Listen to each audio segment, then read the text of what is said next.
Hello, everybody. This is the second volume of Costa Mesa Now, our podcast. And today, my name's John Stevens. I'm the mayor of the city of Costa Mesa. And today we have a great lineup of guests. I've got my friend Loren Gameros here, who's a newly elected council member from the Great District 2. And then, speaking of new, our new police chief, Chief Ron Lawrence. And then Dan Stefano, our fire chief, who we wouldn't call him new in any respect, but we're glad to have him here. And so here to set the scene, we're at the beautiful Norma Herzog Community Center. So Chief Lawrence, what was the first question I asked you? Are you a what? You asked me if I was a Dodgers fan. No, a Giants fan. A Giants fan. Because you're from Northern California. You That's spent right. your whole life in Northern California. Are you a Giants fan? Are you a Dodger fan? Or are you neither? Well, now, as a public official, I will say it depends.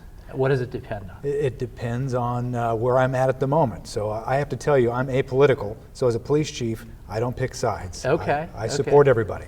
And so and that goes to sports teams as well. It goes to sports teams as well. Okay. All right. Well, then I won't ask you if you're a Estancia Eagles or a Costa Mesa Mustangs fan. Exactly. Now that's political. That's political. So as I said, we're here with my co-host, Loren Gameros, who's a newly elected council member in District 2. Some of the listeners might not even know where District 2 is. Where's District 2? So District 2 falls pretty much down Baker. If you go up Harbor, come back across down to South Coast Plaza, along South Coast Drive there, and then come right back down Bristol. And that pretty much encompasses most of where District 2 is. So you're my council member because my office is in District 2. That's correct. And so if I have any complaints, I always go to you. Just right? take a number. Yeah. I'll get to you. Yeah. So tell us a little bit about yourself. So tell us about where'd you grow up? Let's start there. So I grew up in Costa Mesa most of my life. I came here in the 4th grade. We did move for a short period of time, but I ended up coming back. So between my 4th grade and here, I got about 40 years of time invested. That's here. a good long time. You know what? Yeah. I wouldn't have it any other way. I moved a couple of times, but I always came back because I really love this community. And when you were a child, you actually lived for a time in District 2, right off of Baker, right? You know what? This is pretty much the only place I've lived was District 2. I haven't really moved too far out of this area. I did live just for a short while out of the district, but I ended up coming. It's odd that I lived here most of my life, yeah. So tell us about your family. So I'm married. I have 2 children, and both of my kids go to school. I have a 6-year-old and a 15-year-old. Okay. And my wife works at the pet center there where we do pet adoptions for Priceless Pets. All right, good. That's a great place. Everybody should go there. Priceless Pets. Adopt or foster a pet. Yep. Hey, so what made you decide to be a council member? You know, I've spent so much time in this community as a volunteer with baseball and youth sports. My wife and I were also volunteers for Priceless Pets for quite a while, and I just thought it was a wonderful time to give back to the community. I felt like I had a lot to offer, and I really wanted to make sure I had just a small say in what was going to go on, say, in the short time future. Well, you're doing a great job. Is it Thanks. Everything you hoped it would be? You know, it is, and then some. I'm really glad I had this opportunity. I don't think it would have came to me any other time than when it did, so I'm glad I took it. Other than working with the mayor, what's your favorite part of being on council? You know, I've made some really, really great friends. I've got to know some wonderful people in our community. It's really great to see so many people come together that really care about what happens here, and I'm really happy that I've had an opportunity now to extend some of what I know and my talents to others to hopefully help, grow some seeds in the future. That sounds great. All right, well, you're my co-host, so I want to make sure you ask your fair share of questions. Definitely. But we have these 2 great chiefs here, and I'm dying to talk to Chief Lawrence because people in the community probably don't know a whole lot about you. You're a blank slate because you just started with the city. When did you start as our chief? I was sworn in on September 8th. Actually, the council meeting is September 7th, the evening of the 7th. So became your police chief on the 8th. So you've been here just for about a month? About a month, that's right. So what do you think about Costa Mesa after a month? What's your 1-month report card? Oh, what a great city. This is an incredible city with great people. And I'll tell you, It stands out from other communities because it's vibrant, it's alive. Yeah. There's a sense of activity here that's just unique and special, and Yeah. that's part's exciting to me. So now you told me that you grew up on a rice farm. What was that like? Yeah, I did grow up on a rice farm. Not a lot of people know this, but Northern California is one of the world's largest producers of rice, or at least it was when I was a kid. Yeah. And it was a lot of hard work. My folks, we had about 500 acres of rice, and it was seasonal, but we were, after school and before school, we're out doing chores and working on the farm. So police work was never in my purview growing up. I thought I was destined to be a rice farmer. So what did you do on the farm? I mean, what does it entail to farm rice? Well, in the spring, you've got to disc the land or plow the ground, and then you've got to plant the seeds. You got to flood the acreage. You've probably seen the raised areas of dirt that's sometimes crooked, sometimes they're straight. Well, the Yeah. crooked, that follows the contours of the ground so that when you flood the rice ground, the water levels can remain consistent. And part of that really is a science, and part of it's an art. You've got to be able to regulate the rice correctly. And then through the summer, you're growing the rice. And in the fall, you get rid of the water and you harvest somewhere around October, November, hopefully before the rains come. So what city was that where you had your rice farm? We were in Sutter County. So the town was called Pleasant Grove, East Nicholas. It was Sutter Yeah. County, though. Yeah. Okay. Cool. So then, how do you go from, or how do you go from being a rice farmer or a I guess a junior rice farmer to a police officer? What was that transition like? Well, you know, I was never one of those people that grew up wanting to be a police officer. That wasn't something I knew about. Because where I grew up, it was so rural, we had a resident deputy. In fact, I remember his name was Phil Morrison. I went to school with his kid, Spencer. And no one ever said, hey, go call 911 or go call the sheriff. They always said, go call Phil.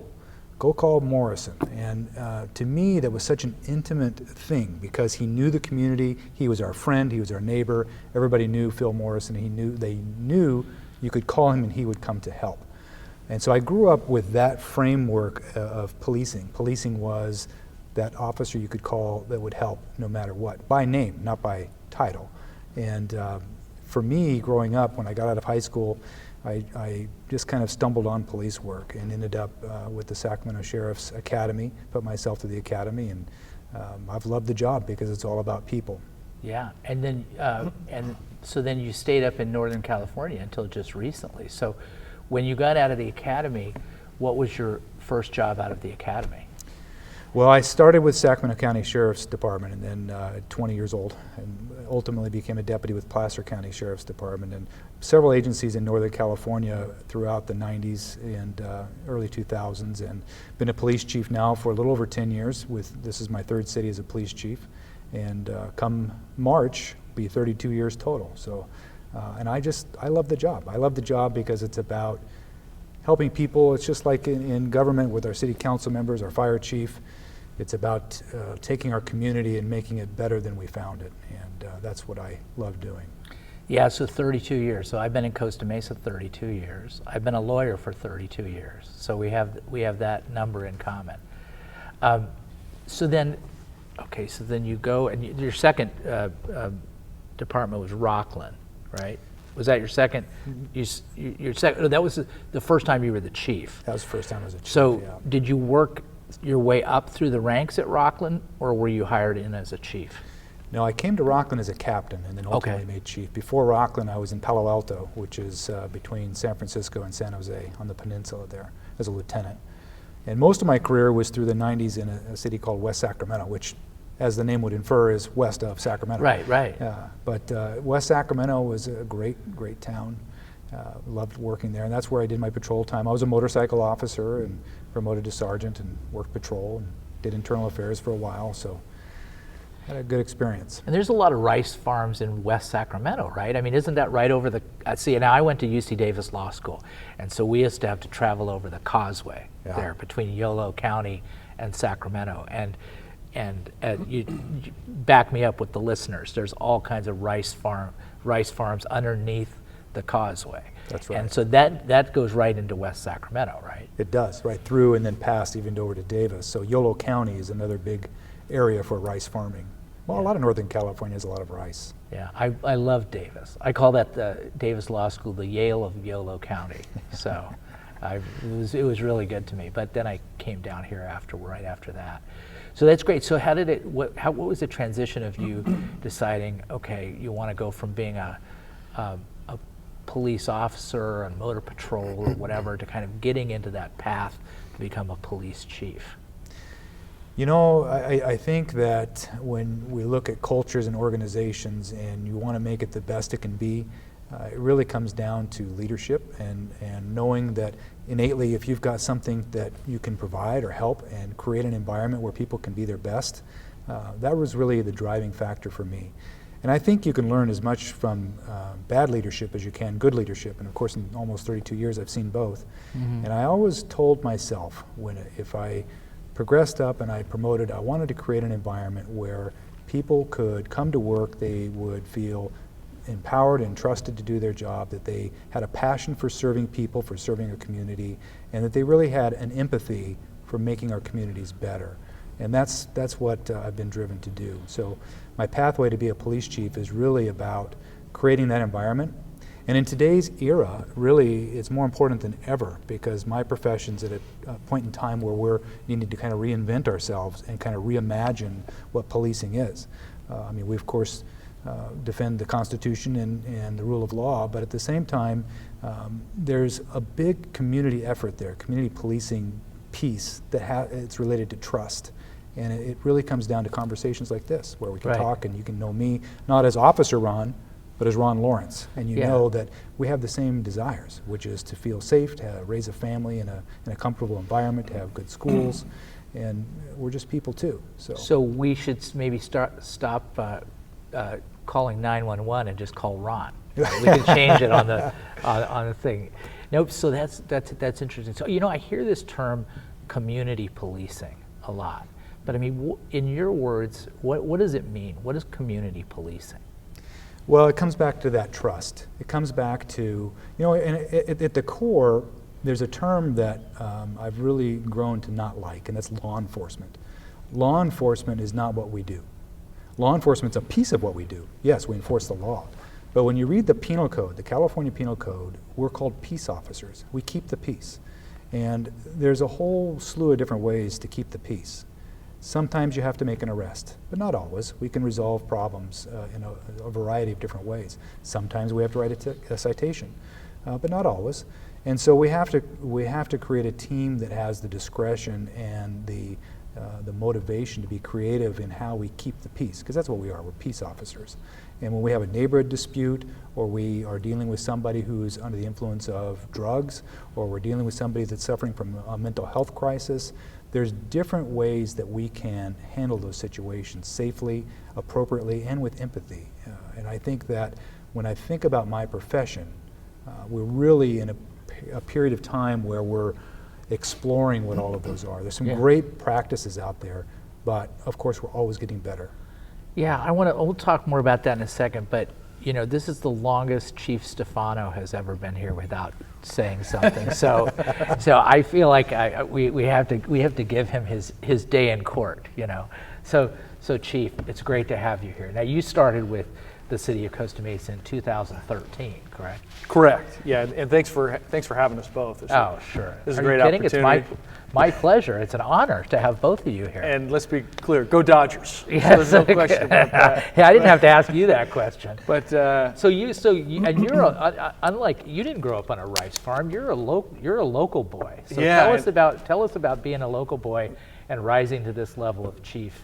Sure, and I love hearing that about the rice piece. I wouldn't have picked that, but I think everyone's got a story, and close to Council Member Gameros' story in terms of coming. I came here at 4. I'm from a real tight family. I'm the youngest of 3 brothers, 2 years apart, and so my parents got divorced when we were 4, 6, and 8.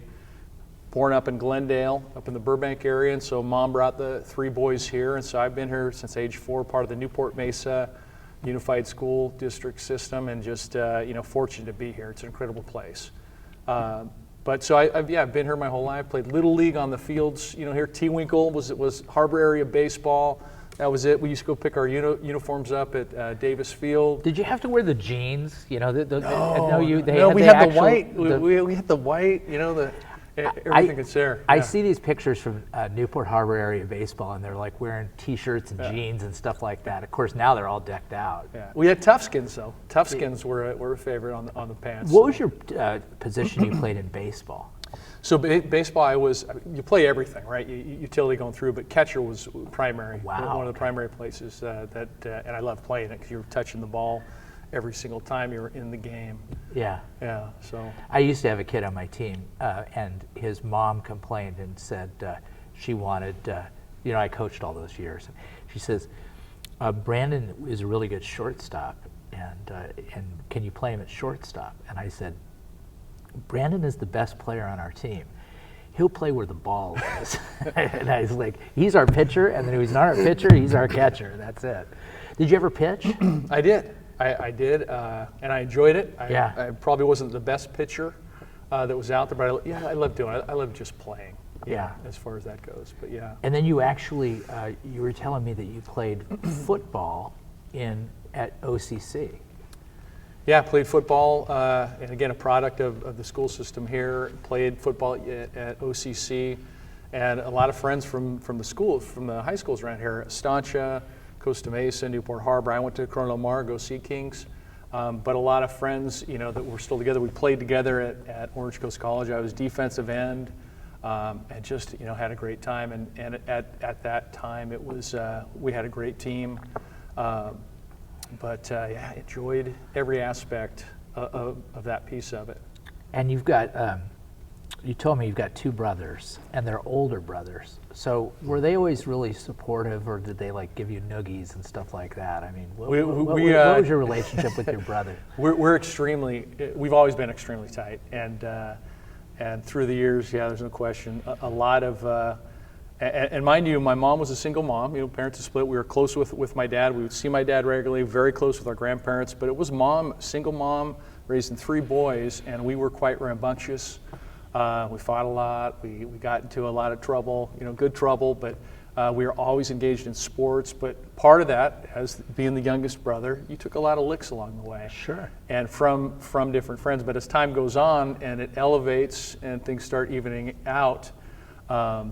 Things come around. I think, quite frankly, I think it's what makes, for me, it's really what grounded me and made me who I am today. A lot of those different things as time goes on, and we still joke around about it, and we still enjoy each other, we still banter, and I think that's really what drew me into the fire service ultimately, because the fire service really are all the things that, my life was all about: family, team, always working together in a group. Good food. Good food, breaking bread at a table like this. Yeah. And so all those different elements for me, ultimately, it was just this, when I finally did line up and say, hey, this is the route I'm going, this is the career for me, all those things just came into alignment, and it was like, that's everything I could want, as far as a career and helping people. And as Chief Lawrence said, you hit that point where you realize all those things come into alignment and having an impact to help people.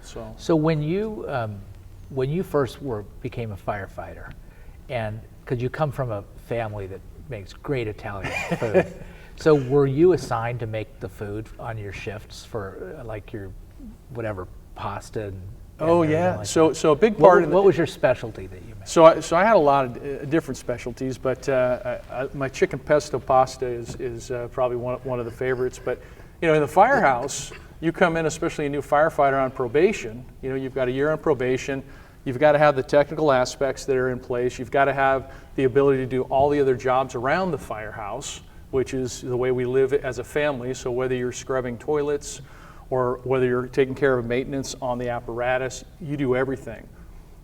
Cooking is one of those elements as well, but it is so important that, quite quickly, you better have a few meals that are unique, flavorful, nutritious, all those different elements, and that the crews like.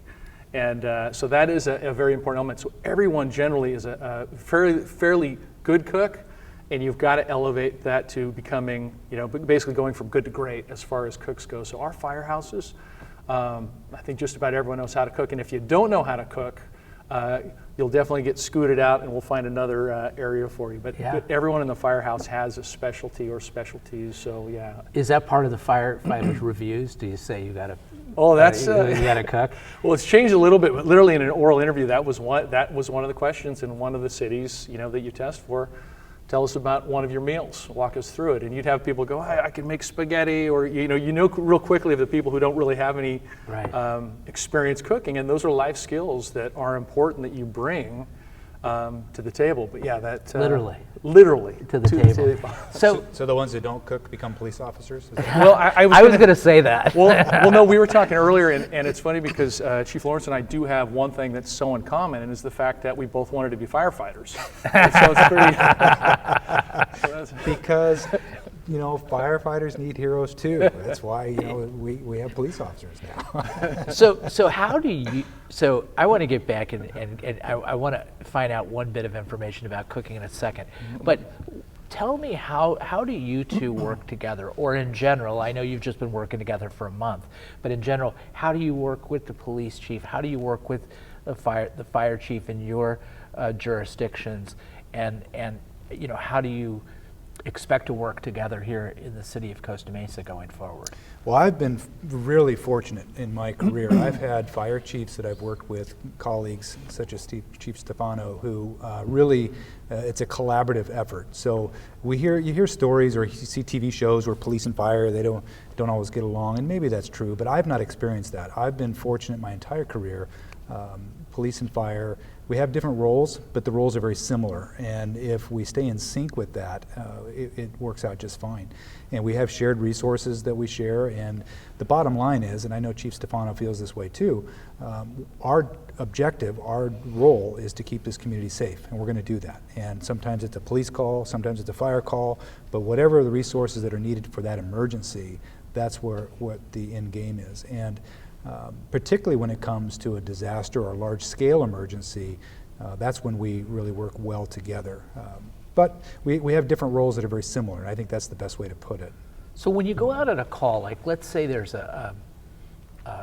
it could be anything, but let's say there's a car accident, and it has certain, and both departments respond, and fire might respond because there's a jaws of life issue or a fire, and police might respond because there's some liability or some law enforcement aspect of it. So how do you decide who's primary on the scene? Well, life safety is always first.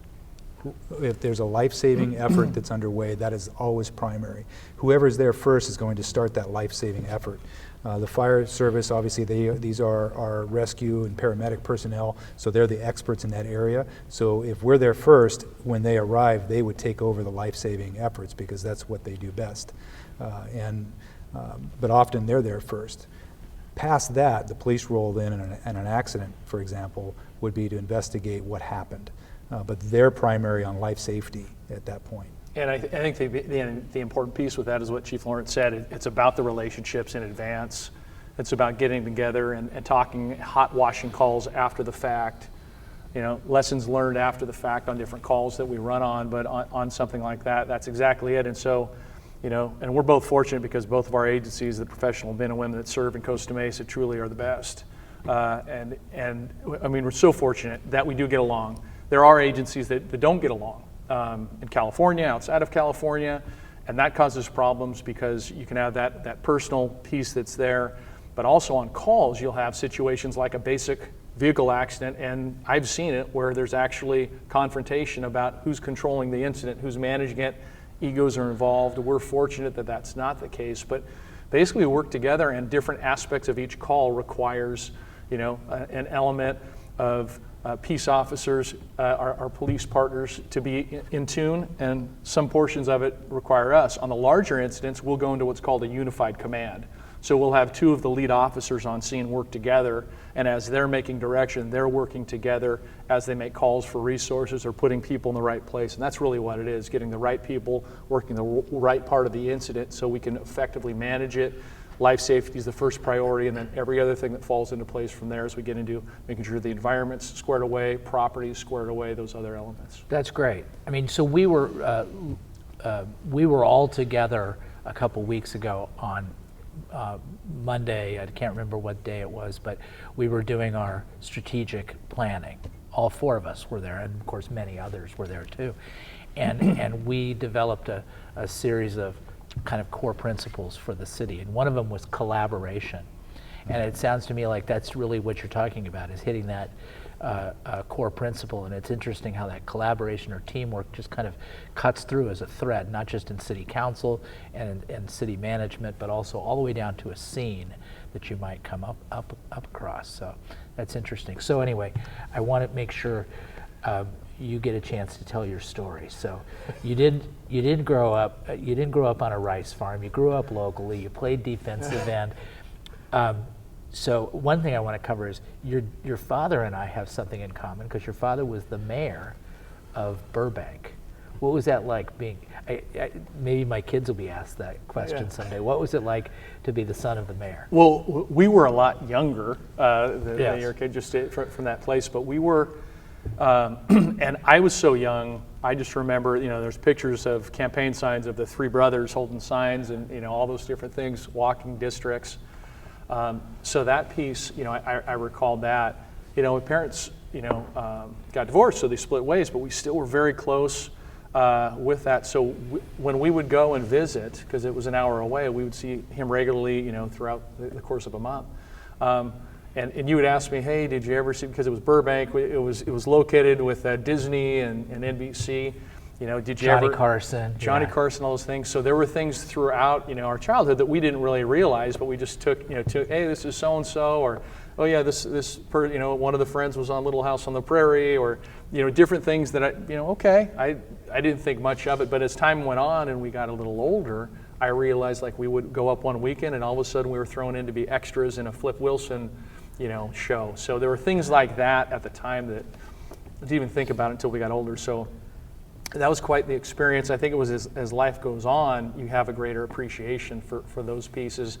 And my father passed away last year, but throughout the later years of his life, he was so passionate because he was mayor, he was involved in politics, but had stepped away and did a lot of work from behind the scenes. And he used to always say it was the best decision. He was an attorney by trade, but by occupation, but he always said that was the best thing he ever did, was working it from the backside, because all the different challenges. And I think he loved the interaction, but there's stories of us being a kid during campaign time, and I think it was back in the day when things were done pretty aggressively, but people coming to the house, 3 little kids, tying the door, putting different types of explosive devices in front. Wow. And he, in Burbank? In Burbank. I never thought Burbank was that hardcore. And that's the thing, things like that. Now, granted, with 3 boys, as we got older, there was, I won't say there's paybacks for those different things that take place, but you realize basically that you're in that public arena and you're going to have people that take shots at you. It's just the nature of it, and so you have to have a certain level of thick skin, and which you both realize. But the end goal is doing what you can for the community, and having. And that, I was able to learn things through life like that, of realizing that, hey, you're going to have to do things. I learned from both my parents.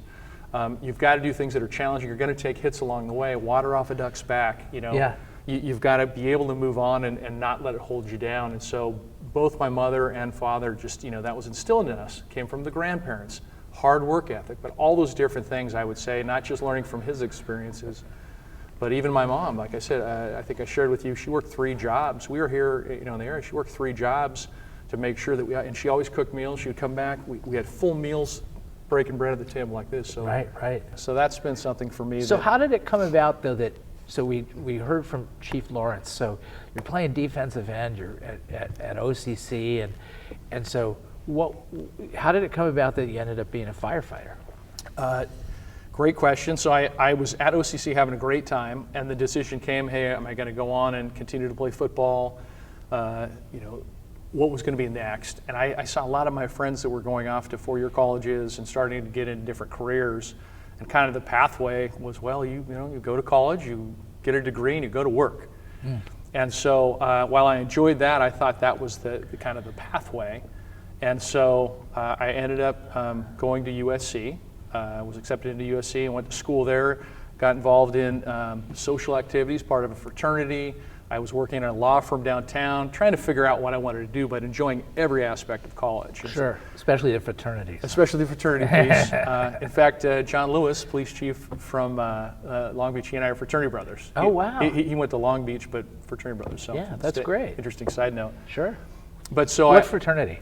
Sigma Chi. Sigma Chi. Okay, good. And yeah, good point. And so from there, still trying to figure things out, I stepped away to figure out, hey, what's the best route for me from school? So I took a little time. At the time, it wasn't a gap year. It was just trying to figure out what I wanted to do. Sure. I almost went and played football at San Francisco State in that time. And then ultimately, it was, hey, I need to just take care of business, get my college education completed, and figure out what that pathway was. And so for me... What did you major in? So public administration and communications, Okay. where I was hitting on the path. So I went to Long Beach State, finished Long Beach State, did all types of work from bartending to jackhammering to working in an athletic club, but finished, and then went to work up in Los Angeles, and again doing sales work, through some contacts up there. And while I was doing that, it was about the time the economy was kind of doing some interesting things with real estate. Real estate market went down. And while So this is like early 90s. Early 90s, Roughly. exactly. And so one of my brothers, both very successful, one was in commercial real estate and lumber brokerage, and so the market took a dive. He got involved in the fire service. We had an uncle that was a fire captain in Provo, Utah, and so we knew about it, but it wasn't like the fire service was similar to Chief Lawrence. It wasn't like it was on the table. He got into the fire service, my brother Robert, who's now a deputy chief in Orange, and he said, hey, you need to come check this out. This is everything that that you're all about. It's the team, everything that I shared earlier. Cooking, everything. Team, family, all those things, helping Yes. others. And so I did a ride along, and I said, sign me up. Yes. Where do we go from here? And then realized there are more steps to it than just signing up and, hey, who do I interview with? And so he said, just go take your first class. It's one thing to do a ride along and say, hey, it's great. Take your first class. And then there's a pathway that you need to handle. So I took my first class at Santa Ana College, which is the regional fire academy and fire center. It was with Captain Randy Shear, Newport Beach. And from there, it just elevated. And from there, it just step by step, the light just kept getting brighter and brighter, and was like, this is it. This is the pathway. I was able to get my EMT certification. I worked in a hospital down in San Clemente, at the time, Samaritan Medical Center, volunteer EMT. I got a job on Seals Ambulance, which was a local ambulance company here in Costa Mesa based that ran 911 calls for Costa Mesa, Newport Beach, and Fountain Valley. And then, and that's really the progression of getting more experience under your belt. So I went from Los Angeles, what I felt was starting to make some money, came back and moved into a studio with three guys, Jammed in there. all that were firefighters, but it was like it didn't matter because everyone's schedule was different. Sure. Got hired in Laguna Beach as a reserve firefighter, was working on the ambulance, working other jobs, and then had the opportunity to get hired full-time after testing up and down the state. And so then you were in Laguna Beach. When did you get hired in Laguna Beach? What year? Laguna Beach, 1995 as a reserve firefighter, 95. and then full-time 1997 as a full-time firefighter. So 95, and then you were at Laguna Beach all the way up until the time that you you came to Costa Mesa as the chief. Yeah, and in that time too, I worked with the Huntington Beach Fire Department in their ambulance program, and at the Orange County Fire Authority in Westminster, Little Saigon, on both of their ambulance transports, which translates to what we do now because it feeds right into what we're doing. So those were the other departments. But yeah, exactly. So What was your highest rank at Laguna Beach when you came division up? chief. You were division chief. So same like Jason Pyle here. So that Yes, basic essentially. Basic job. So can you compare Laguna Beach to Costa Mesa in terms of your job as a chief Sure. or a division chief? Yeah, well, I'll tell you we talk about the fire service. There's a lot of different personalities, but it's the same culture overall. But each department has their own unique flavor, their own unique approach. But I'll tell you right now, the politics totally different. Yes. I mean, completely a whole different world. But in terms of the department, the people are very similar. in terms of that I work with. Incredible people down there. I mean, I'm still close with a lot of them, but very similar, smaller department, but we touched everything, as far as Laguna Beach goes, because we have urban interface, we've got water rescue, cliff rescue, all the different elements that are involved there. So Yeah, 'cause you have the coastal piece. the coastal piece. So those guys are probably fully engaged or were in this oil spill issue, whereas we're not really as connected to the more to of a the oil support. spill. We're more of a support piece now, absolutely. Yeah, So, but I think as far as that goes, that would probably be, in terms of similarities, the people very, very similar. In terms of what you're covering, we don't have a coast to cover. We support the coast. Right. There's not really high rises in Laguna Beach, so we've got high rises here in the city. So there's some changes there. Good point. We've got intersection of the freeways here that impact both police and fire. South Coast Plaza, for example. South Coast Plaza, huge. I mean, the gem of Costa Mesa and that whole element. So I think those are things that are different, but it comes back to, and Chief Loren said it, what brought me to Costa Mesa was the people. I came at a time, it's probably one of the most challenging times in the city's history in terms of what was happening politically, but also for the public safety element. But I knew the people that were here. In the department. In the department. I knew the people. How did you know the people in the department? I mean, you're in Laguna Beach, you say you know the people in Costa Mesa, but how did you get to learn who they were, what they were about? I was fortunate. So one of the things that I was engaged in and I loved was training. Sure. And so we do a lot of regional training, and so in those opportunities, and fire does a lot of things that cross over from city to city where we're interacting so much that we train a lot. And so I had the opportunity to put together some different drills, but also just through the years, because we have contact, whether it's on a major incident or whether it's training. But through all those experiences, you meet, you interact, you engage with. Like on wildfires, for example. Do they all go out? Wildfires. Laguna Beach goes out, Costa Mesa goes out, and we're all there. And we actually, as Newport Coast was developing, we had started to bring in this concept of doing more interagency training. So we actually had, and I'll never forget, it was one of the last trainings that I ran, but I remember some of the individuals from Costa Mesa, Newport, Huntington that were all there. And these are some of the best in the business, and I just saw the looks on their faces and the feeling they carried with them. It was a challenging time for public safety and for these guys that I had known my whole career, but you just saw them hurting, and it was just it was a bad time. So what, okay, so then you take over. It was a challenging time in 2013, and I'm going to get to you too, Loren. That's okay. I'm sorry. You guys I'm are doing sorry. just fine. I'm digging in with the chief. I'll get back to this side of the table in a second. But so it's a challenging time. It's 2013. Here we are in 2021. I think I got the year right, at least. If I can't get the month right, I get the year right. So how have things pivoted and changed, and what has happened in the department, and how have you kind of engineered that change? Well, first of all, I don't think it's ever someone engineering. I think what it is, it's we talked about getting the right people in the right places and collaborating and doing things together. So where we were, it came in. We had Station 6 that was going to close. I came through the door, Chief. Station 6 is going to close. We're going to do all these different things. And again, all the intentions were, wherever they might have been. And from my perspective, it was like, well, let's evaluate it. Let's see what we need to do. Let's see what we can do. And we rallied up together as a group. We sat down with every member of the department and dug into, because while it's one thing, like I said, I knew the guys. Yeah, I knew quite a few of them, but until you sit down at the table and you sit down and hear and listen to what they have going on. And so we dug into what were the needs that they felt. Obviously had spoken with the council on what they needed, had spoken obviously with the city leadership team and all those different elements, but we saw the pathway. We established a pathway that meant something to all of us. It wasn't me coming in saying, we're doing this.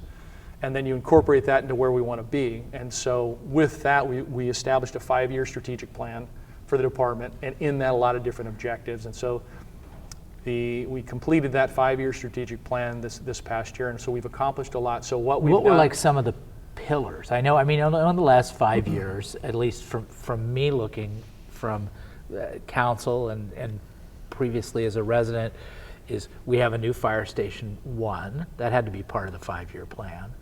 We have the ambulance transport model, which is a smashing success. What were some of the other aspects of and we still have, by the grace of God, Station 6, and also the council voted to keep Station 6. What are some of the other parts of the 5-year plan? Yeah. Just a couple Sure, examples. and the Station 6 was a big one. I mean, I'll tell you that, and that's one of those things. The council made a decision to go that route, and there were a lot of different hands on that. But ultimately, those are huge policy issues, but they have huge impacts. But that and for the listeners who might not know where Station 6 is, Station 6 is the station on Sakioka, which basically takes care of Loren's district. Councilmember Gameros' area. It's in District 2, and it takes care of the Santa Ana border and South Coast Plaza and my office and a lot of your constituents, Loren. Yeah, that's right. Yeah. I actually had a chance to visit Station 6 for 9/11. It was a great opportunity. So tell us about what you do now. Okay, I so didn't ask you that question. I'm in construction. I dig holes.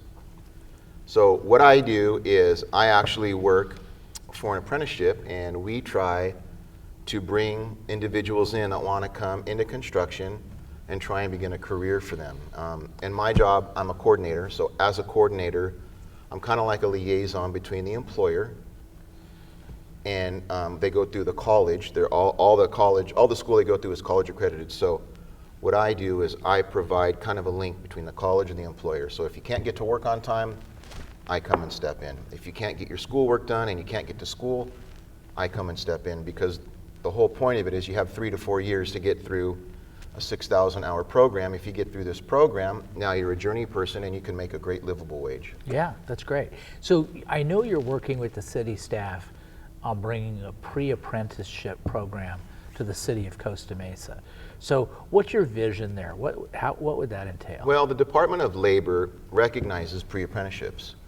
So what we would like to do is bring opportunity through a pre-apprenticeship, and it's not just in construction. It could be in a fire department, it could be a peace officer, it could be a number of opportunities. But a pre-apprenticeship would help offer career guidance for those of us. You know, not everyone's going to go and graduate from college. That Right. maybe not be your forte. Maybe you're going to be a boots on the ground kind of person, and maybe that's what you want to do. What I try to target is bringing individuals in that maybe wouldn't fit the typical model for a type of work, like, for instance, construction, and I'm sure other trades as well that are similar, are male dominated. So what I do is I work really hard to try and bring females into this program.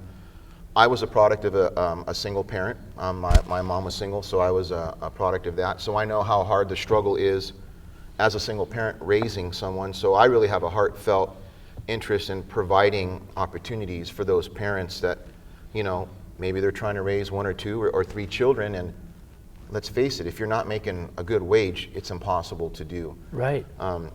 So my role in this, as far as a pre-apprenticeship goes, is to bring opportunity for those who maybe wouldn't have it or wouldn't know about it. And we have sectors within our community that I think that would be really advantageous for. I know that we have a lot of role models in our community that would be willing to step up and help. I know that the Department of Labor offers programs. We have one right now we're looking at called a Youth Build program. I think it starts at 16 and it goes to 24 years old. So if we can get a Youth Build program together and we can offer opportunities, you know, in construction, the building trades, maybe that's not for you. Maybe you're looking to do something as a peace officer or a fire, you know, you want to be a fireman or something like that. There's opportunities there for you. And if you are looking to college, you know, we already have a program. We have Soy Save Our Youth is already in place, and they provide opportunities for those who want to go. And get into college. we just did that MOU just recently, just kind of really double down on our partnership with Soy, because so Soy is Save Our Youth, Chief. I don't know if you had a chance to really look into that, but that's on the west side, and it's been there for a long time at Ray School. And it's a great organization. But what had happened was there were so many aspects of Soy and the city that were kind of overlapping that what we decided to do is kind of eliminate some of those redundancies and have the city enter into an MOU and kind of work together so we could more efficiently provide that program. But I'm interested to hear your take on this, Chief, because you hear Council Member Gameros, Loren, talk about these pre-apprenticeship programs. You were at our meeting the other night when we did a resolution about early childhood development and our Costa Mesa Early Childhood Coalition. What do you think about the effect of those programs on public safety and kind of elevating the, the opportunities and the upbringing and of the kids, and how does that make our community more safe from your perspective, if it does? Those type of programs really are invaluable because they're upstream from what happens later in life. When you think about a child and their development years and they're learning about life and experimenting with where the borderline is with regards to the rules or society's expectations. Like Councilmember Gameros, for example. Very similar, yes. Yeah. And those programs really help create a framework with which kids to kind of grow into and understand where the parameters are. And what I mean by upstream is that those programs offer an ability for kids to try things, stay within the lanes, play safely, learn roles, learn skills that are going to prevent them from downstream that are going to fall into things like gangs or drugs or weapons, illegal activity where now they're interfacing with the police because they didn't have those life skills early on. So the more the life skills those programs that we can build in that help youth, especially in the formative years, tremendous value to our community in the future. You might not even see it immediately, but 10, 20, 30 years from now, that's going to play a huge role in what Costa Mesa looks like. I'd even say, for fire back in the day, probably the individuals that you had met early on, most of the individuals getting into the fire service were all the trades. And then there was a shift and it became, we need to, we got into paramedicine, we got into urban search and rescue, all technical skill sets that are more of a vocational piece. And then it was education, and that was one place for the fire service to catch up with the police department, really, in understanding the value of having education. So now we're at a point where we need to get that balance back. And the value of the trades and what we do is so, so important. And so that piece and that nexus, we've got a joint apprenticeship program statewide that's run through CPF, the JACK program. But those skills are life skills, and those skills, whether it's a chosen career at the end of the day, those life skills are so, so valuable. And what we've seen in the fire services, that's been lacking over the course of the last decade or so just because of the transition and the push to education. But it's now coming back, and that's why programs like this are so important. And the other piece that you shared, which I thought was great, that desire and effort to engage in getting females into those opportunities that are out there, because it's such an important piece and something that's been missing. And so we're engaged in it, and I know Chief Lawrence as well, in all the professions that are out there. But I appreciate your engagement in that, and would love to. I'm sure we could partner on something as well with that. Right. And one other thing about programs, vocational programs like that, I think about our Police Explorer program, and I'm sure there's a similar one in the fire service. Mm-hmm. Kids may not necessarily end up in that vocation, but what it gives them is skills to communicate, skills to think critically, skills to be able to reason, and it provides a level of leadership, if you will, and a pathway, maybe not to that particular vocation, but it will be to a vocation, and it kind of provides that level of growth and maturity that our kids need. We're so lucky to have these two chiefs. I hope that the listeners and the viewers know that. We're the only city that has the president of the Police Association as our chief, Police Chiefs Association, and the president of the Fire Chiefs Association as our fire chief. These are two great, unique men who are going to lead public safety into the future, and it's just terrific to have you guys on the second episode of Costa Mesa Now. So is there any parting shots, anything that you guys left on the table that you think you need to talk about? We didn't talk about your kids. Are the kids going to be mad if you don't talk about the kids? I want to know where my invitation to the chicken pesto pasta is. Yeah. I haven't received that, so I'm looking forward to that dinner at some point. Yeah, God, that sounds good. So I got one last question. Who is reputed to be the best cook this may be an unfair question to you, but maybe just give me a couple. Who are some of the best cooks in the department?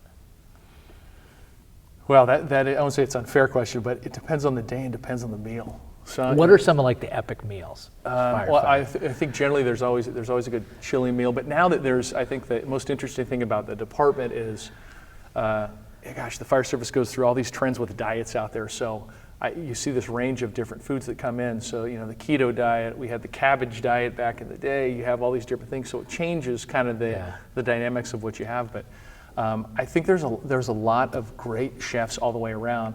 I think what I see now, it's not a matter of being best.